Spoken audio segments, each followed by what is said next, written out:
tô fazendo os cálculos aqui de quanto você tem que me passar para me pagar a fatura do cartão. Aqui, ó. 150 do cabelo, 100 da unha, 200 da maquiagem e 150 da academia. 600. Dá R$600. Aí você tem que me passar porque eu tenho que já pagar a fatura. Coloca aqui pra mim. Um salário mínimo da secretária do lar. Salário mínimo, né? Uhum. Aí coloca mais 1.000 da passadeira. Aí coloca mais um salário mínimo da cozinheira. Agora soma aí.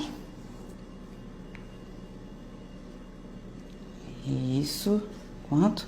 8. Isso, sobe. 5.324, né? Aí abate aí os 600.